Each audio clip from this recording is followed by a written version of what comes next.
Assalamualaikum warahmatullahi wabarakatuh. Salam sejahtera bagi kita semua.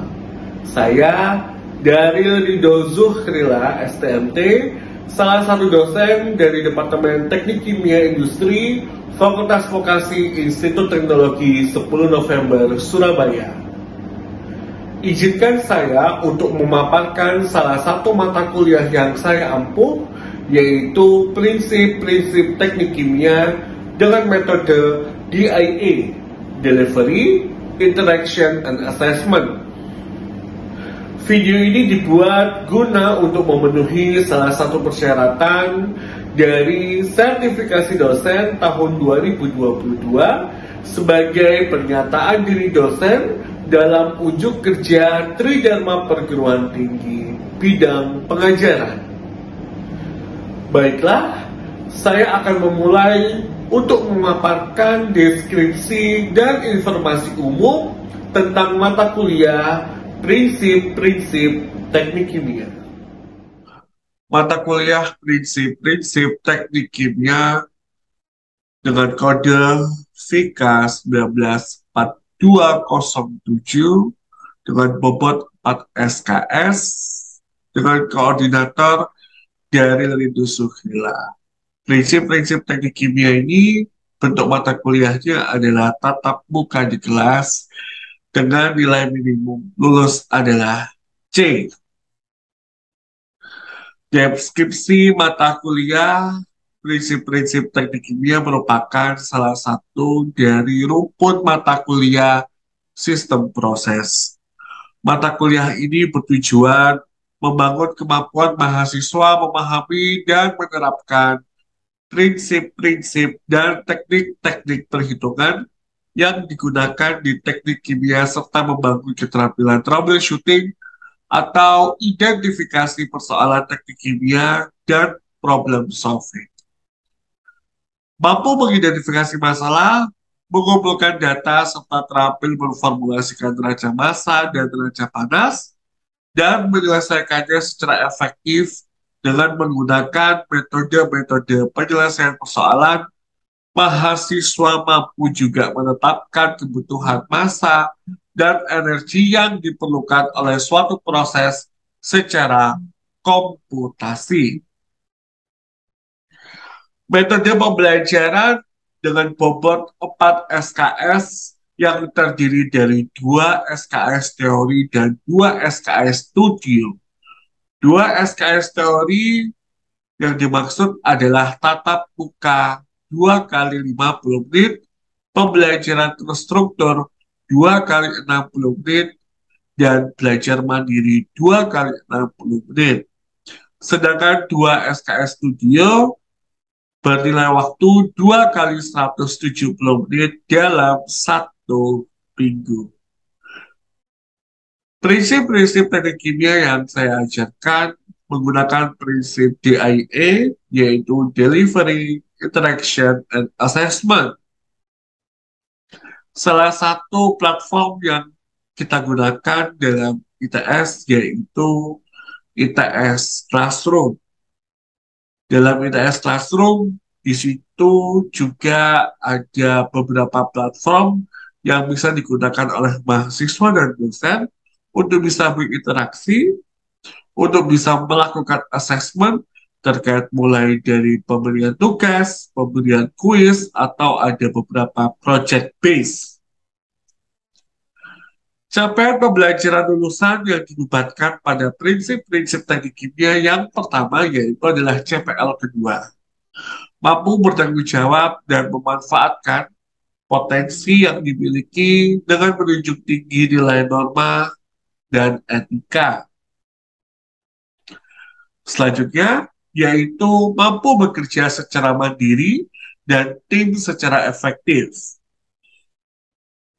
CPL ke-6, mampu menerapkan pengetahuan matematik dan sains alam dan prinsip-prinsip common engineering ke dalam prosedur, proses, dan sistem atau metodologi rekayasa terapan untuk menyelesaikan persoalan-persoalan teknologi rekayasa proses berkelanjutan atau TRPB dalam mengubah bahan baku menjadi produk yang mempunyai nilai tambah melalui proses fisik, kimia, dan biologi di industri proses kimia pada skala industri kecil, industri menengah, dan industri besar.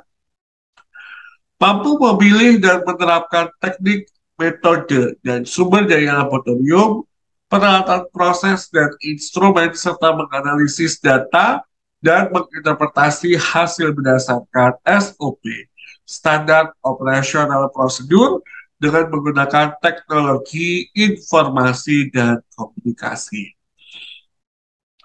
Berikut adalah capaian pembelajaran mata kuliah, yaitu yang pertama mampu menjelaskan konsep sistem unit dan dimensi serta properti. Kemudian capaian yang kedua adalah mampu mengidentifikasi dan menyelesaikan persoalan teknik kimia dengan prinsip neraca massa. Yang ketiga yaitu mampu mengidentifikasi dan menyelesaikan persoalan teknik kimia dengan prinsip neraca energi.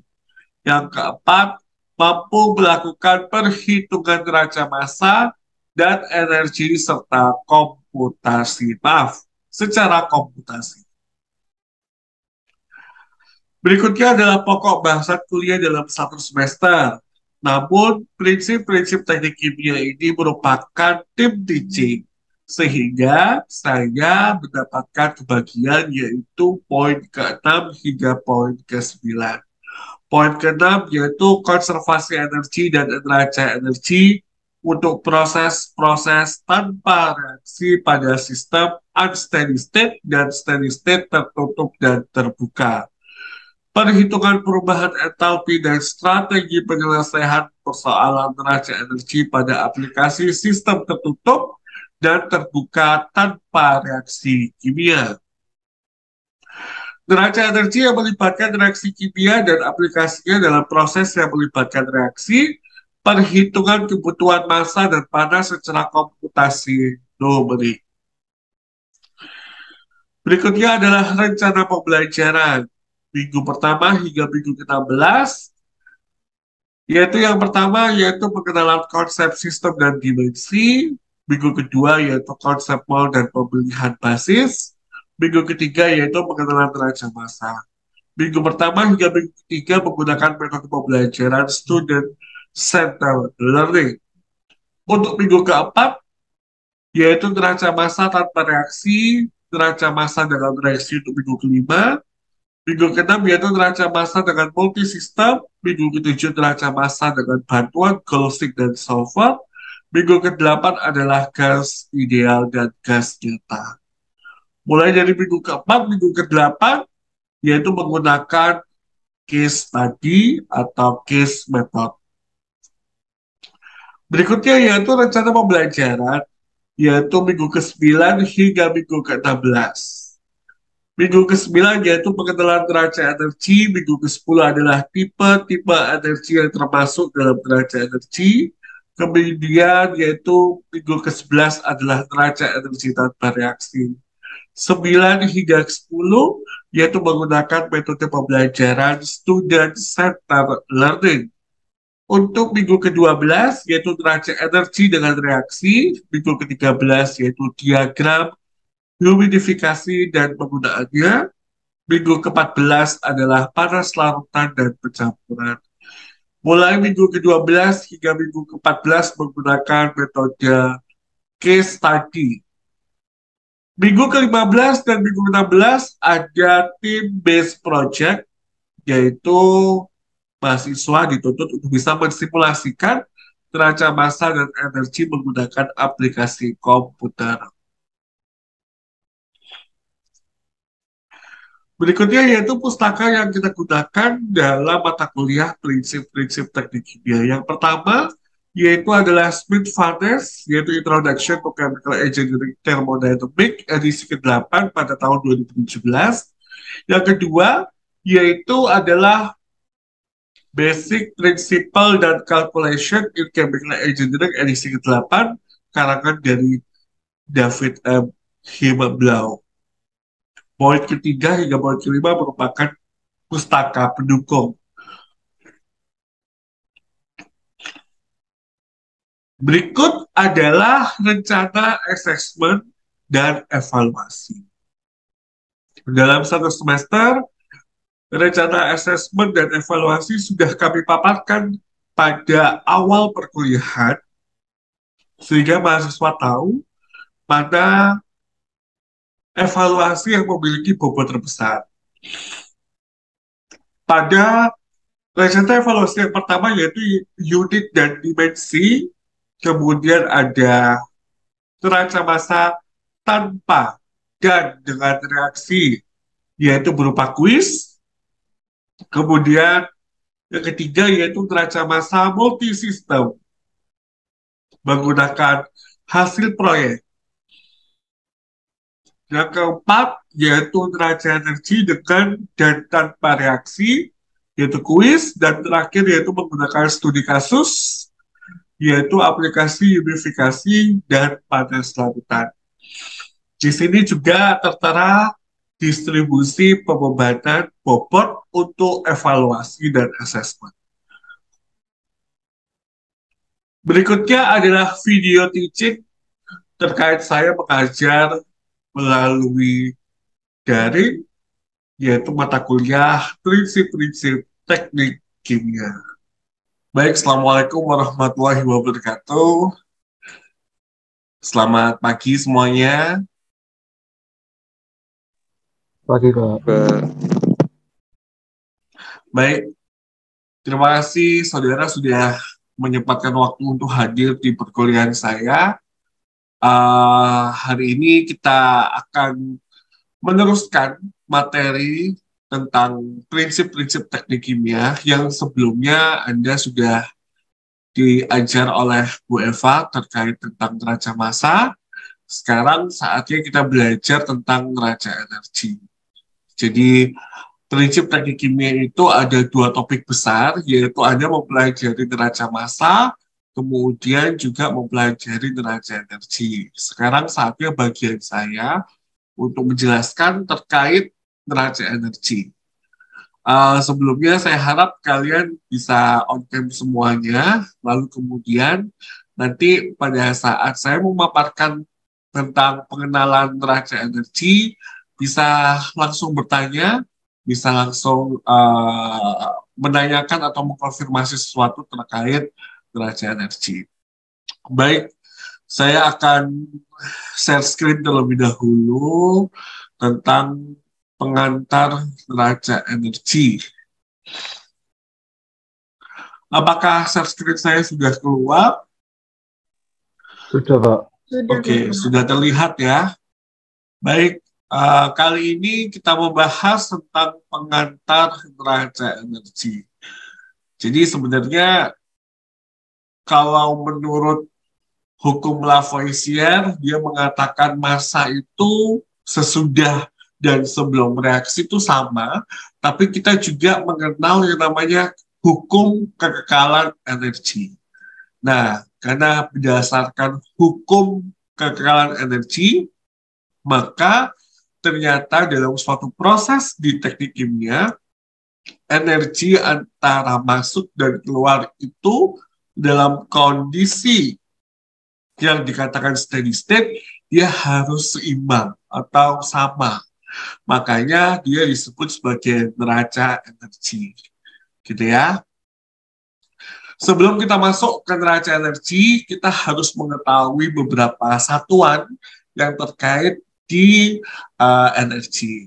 Yang pertama, kita melihat dari hubungan antara gaya dan massa, di mana hubungan antara gaya dan massa dinyatakan oleh hukum Newton 2 sebagai massa dikalikan dengan percepatan dikalikan dengan C. Ini adalah faktor konversi, di mana faktor konversi ini digunakan untuk memenuhi perkalian antara massa dengan percepatan, yang nantinya F ini bersatuan adalah Newton.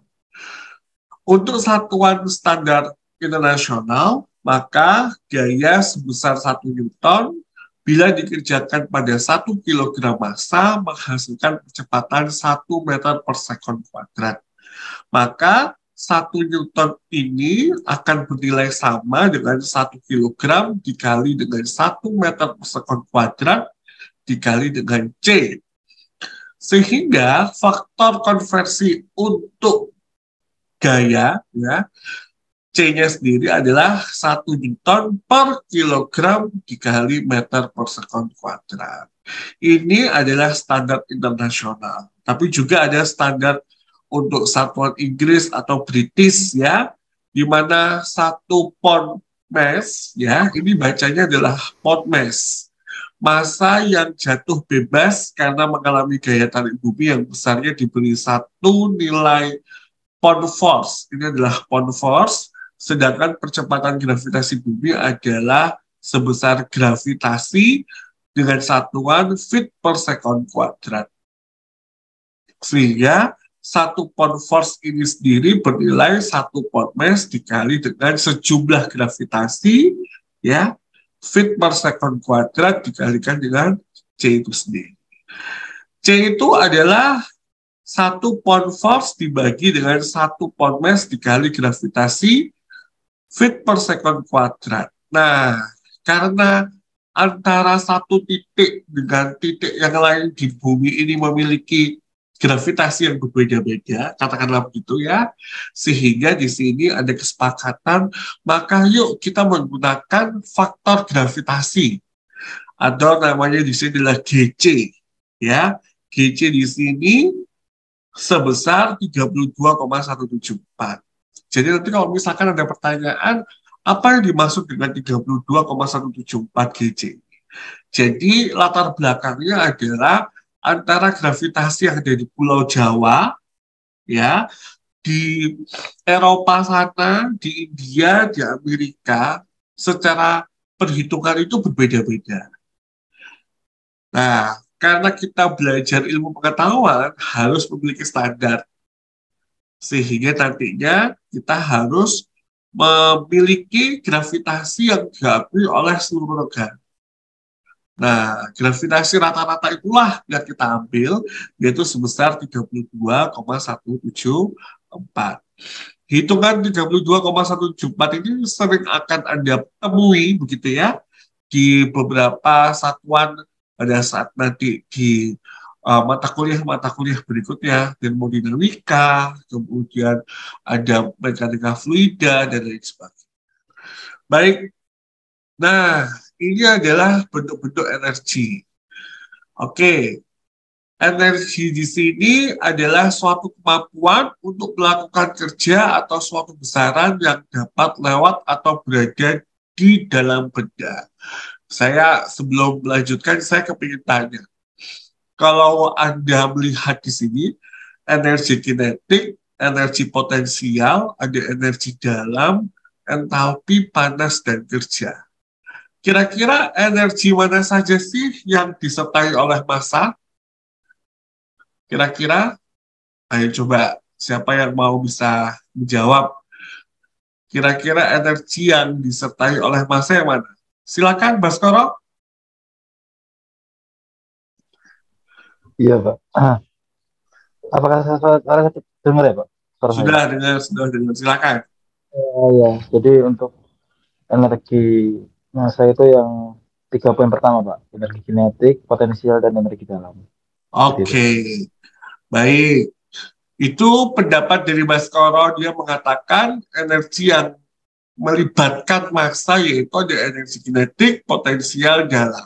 Yang lainnya mungkin bisa menjawab atau ada pendapat lain, silakan. Nah, kita lagi belajar nih. Dulu kan kita nggak memikirkan ya, energi itu apakah ada menyertai atau tidak menyertai massa. Nah, tentunya menyertai massa dan tidak menyertai massa itu memiliki efek yang berbeda juga. Silakan, apakah jawabannya dari Baskoro itu betul? Pendapat yang lain bagaimana?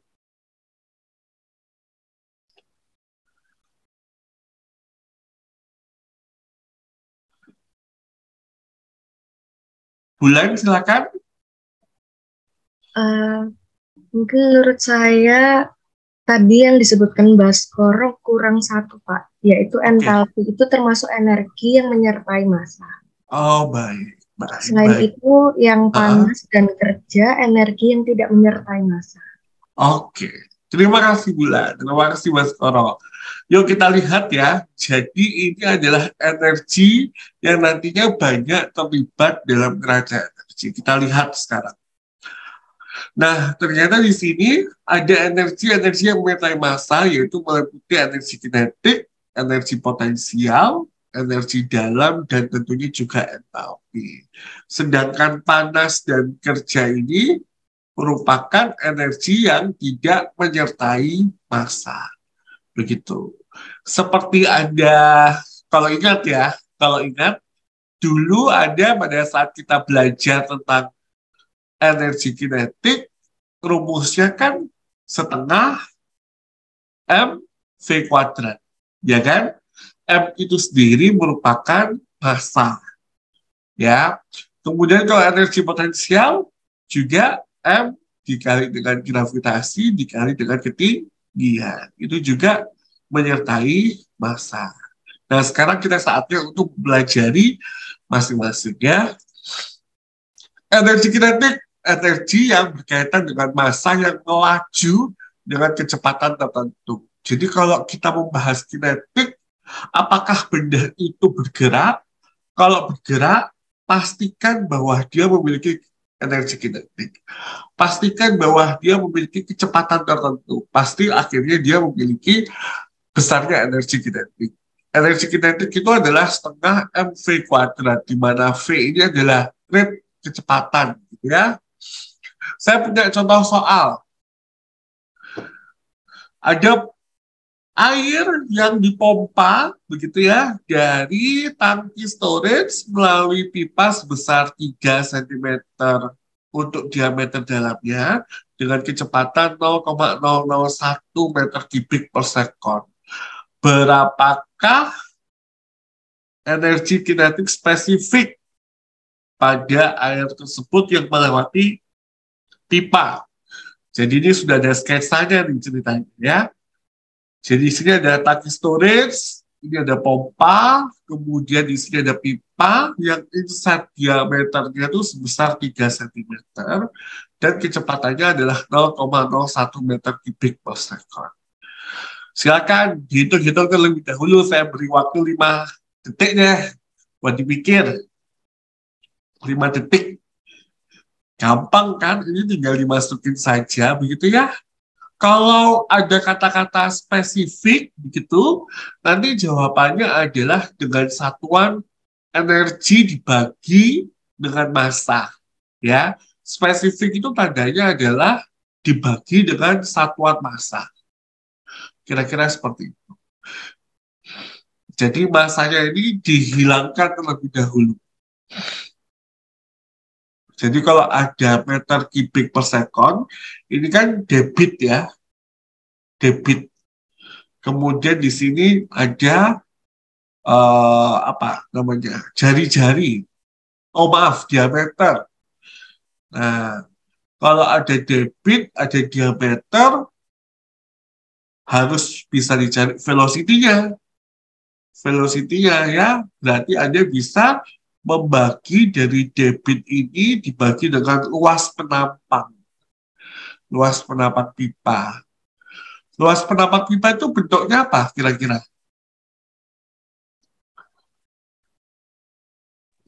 Lingkaran, Pak. Lingkaran, betul. Berarti luas penampang pipa itu lingkaran, berarti Anda bisa menggunakan diameter ini sebagai untuk mencari luas. Ada yang sudah menghitung kira-kira berapa jawabannya untuk spesifik kinetik energi?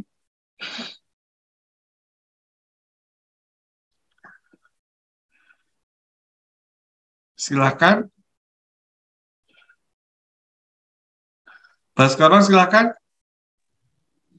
Ya Pak, mungkin saya coba dulu ya Pak. Jadi tadi kan itu nyari diketahui densitasnya dulu karena ini densitasnya adalah air atau water. Jadi densitasnya itu 1000 kilogram per meter kubik.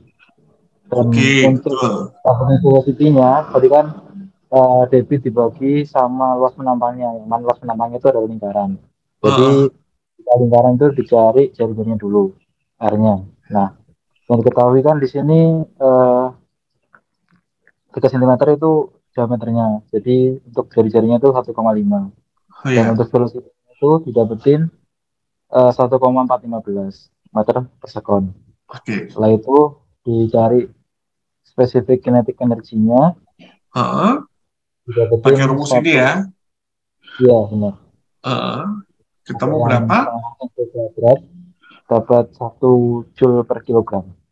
Oke, mari kita lihat apakah begitu jawabannya. Ini ya. Jadi di sini Anda lihat di mana kita bisa memiliki densitas yaitu sebesar 1000 kg per meter kubik, di mana R-nya itu jari-jari ya, berarti setengah dari diameter, 1,5 cm. Terus kemudian ada velocity, yaitu diameter, maaf, ini adalah debit air dibagi dengan luas penampaknya. Sehingga didapatkan velocity-nya sebesar 1,415 meter per second. Oke, kemudian energi kinetik sama dengan setengah dikali dengan V kuadrat. V kuadratnya di sini adalah 1,415 meter per second kuadrat. Sehingga didapatkan berapa? Betul ya? Jawabannya ini ya. Oke, sip. Terima kasih, Mas Koro. Oke, sebelum kita akhiri, apakah ada yang ingin ditanyakan terkait materi kuliah pada pagi hari ini? Jadi saya sudah memberikan assessment awal begitu terkait pemahaman pada hari ini di MyITS Classroom ya. Jadi Anda bisa mengecek di MyITS Classroom. Di situ ada PPT yang sudah saya cantumkan, barusan saja sudah saya lampirkan. Kemudian juga ada tugas, bukan tugas sih sebenarnya, buat latihan saja setelah mendengarkan pemaparan saya pagi hari. Sebelum saya akhiri, ini kira-kira sudah masuk semua ya, sudah melakukan presensi ya. Kode presensi sudah saya berikan di lewat grup chat. Anda bisa mulai untuk melakukan presensi, karena kita presensinya sudah online. Untuk semester berikutnya, dan seterusnya, presensi tidak ada presensi tanda tangan gitu di kelas, tapi sudah melakukan presensi digital ya, pakai QR code gitu. Oke, baik. Terima kasih untuk pertemuan hari ini. Saya cukupkan. Wassalamualaikum warahmatullahi wabarakatuh. Waalaikumsalam warahmatullahi wabarakatuh. Terima kasih Bapak. Ya.